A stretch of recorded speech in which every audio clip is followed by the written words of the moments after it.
Hey there. The title of this one, I am not what you think I am. You are what you think I am. And I'll give you an example of that. And I'm sure that most everybody can probably identify with this. Okay? Because this gets into the nature of control and it gets into the nature of how programming works. There's a lady that has a YouTube channel and she covers a lot of stuff. She is a psychic, intuitive psychic. And without naming names, because I don't want to create any conflicts and stuff like this, but I had put a large, I guess, a few paragraphs up on how I was perceiving, or if I will, I was presenting data, okay, that were relevant to the discussion. And the comment that came back to me is how she thought that I was trying to control what it was I was perceiving, okay, and therefore that was sort of a way in which she was perceiving who she is, not who I am. Because in order for her to be able to perceive on the level in which I use all of the data in which I was using, in which I was putting that in a textual form, there was a lot of data that I didn't put in there, because to do that, I would have had to have written probably 4 hours worth of text, which I didn't have time for. So what we do is we hope, because of the way that the morphogenetic field structure works, that if I put information up there or data that is up there because I experience the data that I acquire at any one given moment of time in order to put bigger puzzles together, if you will, or certain puzzles together like programs, one program, another program, another program, another program, larger programs, smaller motherboards, bigger circuit boards, bigger data exchange, bigger networks. Okay? So what ends up happening is, what I wrote back to her is I said, this goes back to the ink blot test, girl. Okay? The perception through which you perceive what it is you perceive that I put up in data is not what I am, because you're not me. Okay? You don't experience the universe exactly the same way that I do, so it's impossible for you to know what it is I am. You only know what you are, because you're the one that perceives the universe in the way in which you do, based on your timeline, based on your journey, based on your data acquisition, based on those experiences that represent the data that you run on. You run on different data than I do. I run on infinite light, which is infinite data, which is infinite fire that runs infinite light, which is infinite data. So one of the things that I realize that I do when I'm here, when we normally run on no memory, okay, is like I said earlier about the pencil. This is an exercise you can do with children. Get out a simple piece of paper and say, okay, I'm gonna write a universe that I live in. Okay? So you take a pencil and you want to sharpen it. Now with me, I went and sharpened it as fast as I possibly, not as fast as I possibly could, but you'll get the point. I wanted to sharpen that graphite pencil, although they used to be lead before that. There's a reason for that too, by the way. But anyway, you sharpen that pencil, and I sharpened it as sharp as I could get it. And why would I do that without even having to think about why I did it? Time. Because when the pictures are moving so fast, and you realize you only have so much time before you got to go back to the pencil sharpener and then resharpen it again. So you already realize you live in an infinite universe. Yep. Running on infinite speed. Yep. Which is infinite graphic images that are always moving at a high rate of speed. Yep. Okay, so you take a sharp pencil so that you're not interrupted and distracted by having to take time and simulate sharpening the pencil to come back to where you were. Which means you lose your train of thought, don't you? Yep. Because now your train of thought is on having to sharpen the pencil to go back to what it was you started creating. Distraction. That's the importance of distraction. You're not creating anything. You're following a program. So if you start from a single sharp point, 0 point, a zero is a circle. So if you go down, you take that sharp little point and put that right on a piece of paper, now you start. And somebody asked you and said, well, listen, since you're going to start creating a universe and you want to go really fast because you love your universe so much in waveform communication, what is the fastest speed that you can acquire? Okay, in which all those classrooms are in that galaxy. Let's see. Well, I guess I would start with a single point, which is 0, and then I would starting to draw a circle. But I got to keep that circle going larger and larger in order to put more classrooms in that galaxy that is spinning, which means a tornado. Tornadoes go in circles real fast, like a drill motor. So galaxies spin like drill motors. Yep. That's how you drill a hole. Get it? Drill a hole. Black holes. White holes. And then you have the single point from which I'm at peace with everything. So anyway, this is the exchange that we have with everybody, right? Is that you have your journey, I have my journey, everybody has their own journey. So what we do is we measure the speed at which everybody's learning, right? Remember we covered that? We, because you listened to the video, and I was simply sharing data. I was sharing light, which is sharing love, in which all that data is held in infinite light. It's pretty simple, huh? See, this is why when I think of male seed, which is the data that's in the seed, okay, and then that goes to another database. So you got one set of data that's held in a database. In this case, let's say it's a reptilian, a demon seed, low-frequency consciousness, an energy accumulator, not an energy giver. So you got data that represents what they are that's now being sent to a database that is in the female mitochondria. So it's just like I put up on the sky, I guess his name is Joe Rogan. I guess he has a large audience. So this girl made a comment about some things that I said about, wow, you must have been on some mushrooms. No, I haven't been on any mushrooms. Again, we're back to, remember, I am not what you are not what I am, you are what you are. You were perceiving what you thought me to be through your own perception, because I haven't had any mushrooms.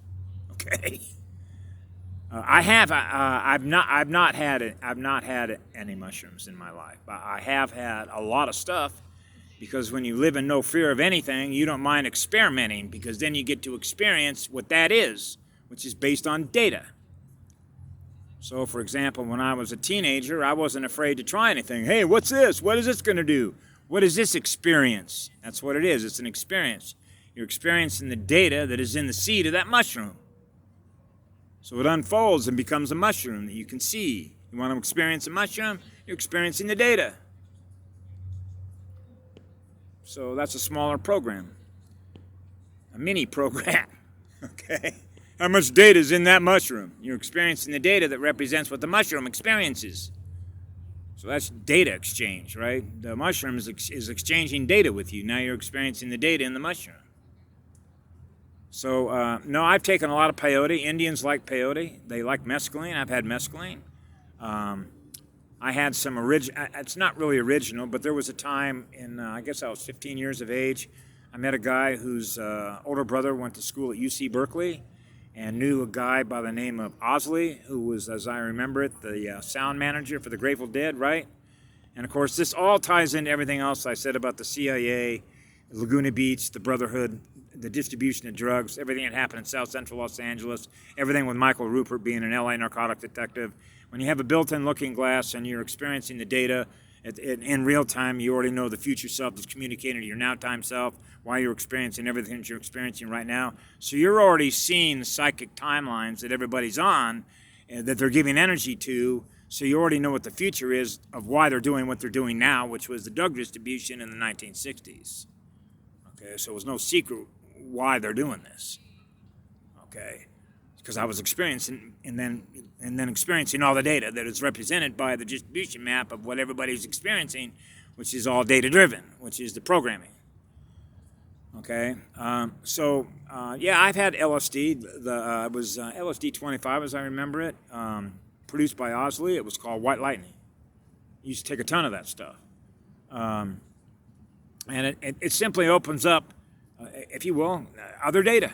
You're experiencing the data that represents with the consciousness of the being, which was the PhD chemist. I don't remember her name, but she was a friend or a girlfriend, I guess, of Osley, which is why it was called Osley White Lightning, okay? Otherwise known as white wafers. Very powerful stuff. Within 15 minutes you come onto it, it's very heavy. You begin to realize, wow, this is very heavy stuff, okay? But it's not anything I ever recommend for anybody to do unless you go out in nature, okay? So when you're in nature, the experience is going to be totally different, you know, particularly if you're in a city where everything is fear-based, rule-driven functions. Okay? You want to be free to experience the experience in which nobody's doing any harm, but you're learning from that experience. That's what it is. You learn from that data. Okay? Because you can find those things in nature. And in this particular case, as I remember it, it's mold, fungus. So rather than going off on that big branch of tree of why the CIA and what's his name, Timothy Leary, who was a psych guy, I believe he was a psychiatrist or psychology professor at Harvard, as I remember it, and why they were using it, okay, and the nature of why they were using it. I looked at all that data.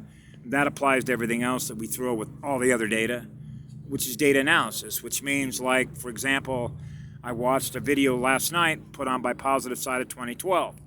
It was actually about a 45-minute video, as I remember it. I only watched 10 minutes of it in order to acquire just a certain piece of data. I'm done. So I don't need, and this is how we do this, because we realize we only have so much time while we're here, in my case, right, which is data acquisition. You're acquiring all the data through experiencing all the data, and the ultimate critical question you got to ask yourself is, what data serves me best? Not just me, but everybody. Because any data that I use in order to experience who I am that I share with everybody else should be for the best benefit of everybody in the cosmos, and in this case, humanity. Because if you benefit from it, I benefit from it. If I benefit from it, you benefit from it. Why is that? Because we learned through data acquisition, experiencing the data, what data has the greatest value. What data has the greatest value?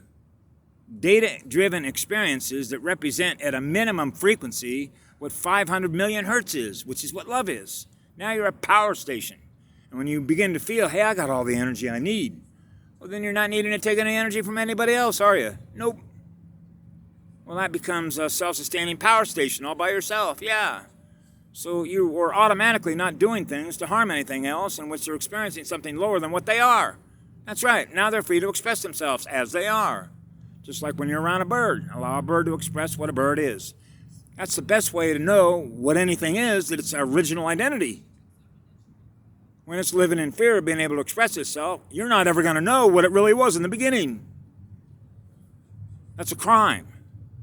That's a violation of free will. That's why they love to modify your data. They don't want you to experience the original factory blueprint of a Homo sapien sapien avatar. Are you kidding? I forget how many hundreds of thousands of changes that they made in the chromosomes. Go ask Patty Broussard. She puts all that up on Project Ascension. That's a wealth of information. She has an enormous database that she operates off of. Okay, she's a computer wizard. Okay, so she knows how to program. Okay, she knows how to put an information network together. She did a lot of big fix-it work here. So that's why I always give a shout out to Patty Broussard. Thank you, girl. Thank you very much. I love you with all my heart. I always used to say this. Everybody on this planet actually has an enormous amount of thanks and blessings that she deserves. Okay? For what she did. Okay? She didn't have to do anything. You know, when people take of their time and energy, instead of going out to play with their playmates, go surfing, or do whatever they do, instead they're using their energy for the benefit of everybody else. And why is that? Because we understand all the pain and suffering that is occurring here and why it's occurring here. So we use our energy in order to raise the frequency, which is raise the consciousness and the density from which all of our experiences that we're experiencing allows us to be free to express ourselves wherever we go, because the energy everywhere we go feels so good to experience. Now that's pretty simple.